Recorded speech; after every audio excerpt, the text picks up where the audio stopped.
आने वाले समय में मेरे साथ, मेरे परिवार के साथ कुछ बड़ी दुर्घटना हो सकती है। ये बात आप सब तक पहुंचाने के लिए मैं वीडियो बना रहा हूं और मैं आपसे कहना चाहूंगा कि लव जिहाद की लड़ाई, धर्मांतरण की लड़ाई रुकनी नहीं चाहिए। मुझे कुछ भी हो जाए, कल को मुझे कुछ भी हो सकता है, लेकिन मैं आपसे यही आग्रह करूंगा कि मेरे परिवार को थोड़ा सा आप लोगों का सपोर्ट चाहिए होगा, और खासतौर पर मेरी माँ को, क्योंकि वो बहुत बीमार है।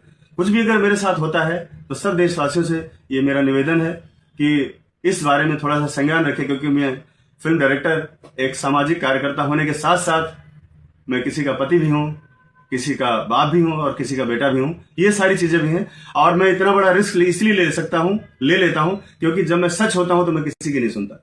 मेरे साथ सच्चाई है। सारे प्रकरण आपके सामने है। आपने देखा कि किस तरह से एक भोली भाली लड़की को बहकाकर, ब्रेन वॉश करके फिल्म के बहाने केरल ले जाया गया। केरल जहां के बड़े बड़े मंत्री, मिनिस्टर खड़े होकर के आकर शादी को प्रमोट कर रहे हैं और वहां से पोस्टर जारी कर रहे हैं, द रियल केरल स्टोरी। ये सिर्फ सनातन को बदनाम करने के लिए, सनातन पे दाग लगाने के लिए और शादी को आइकॉन बनाने के लिए कि हिंदू मुस्लिम की शादी देखो सक्सेस है, ताकि और भी लड़कियां इसके लिए प्रेरित हों। इसके लिए बड़ी अच्छी सी प्लानिंग की गई, जो मैं बार बार आपसे लगातार कहता आ रहा हूं। और आज मेरी आवाज को दबाने के लिए इस तरह से मेरे ऊपर आरोप और एलिगेशन लगाए जा रहे हैं, जो आप लोग देख ही रहे हैं। लेकिन देश की जनता ये जान रही है कि ये आरोप पहले क्यों नहीं आए। और अभी उनके पिताजी से भी बात हो रही, उनका भी वीडियो आ रहा है, वो इस बारे में क्या करें वो भी पहले आप लोग सुन लीजिएगा।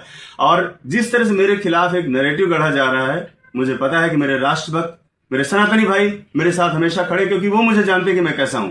आप सबसे विनम्र निवेदन है, और देश के प्रधानमंत्री माननीय मोदी जी से, माननीय अमित शाह जी से, हमारे यहाँ के मुख्यमंत्री श्री फडणवीस जी से, मोहन यादव जी हमारे मध्य प्रदेश के मुख्यमंत्री साहब से, और माननीय योगी जी से सबसे विनम्र निवेदन है कि इस मैटर में अगर मेरे साथ कुछ भी होता है तो उसकी बड़ी निष्पक्ष जांच हो।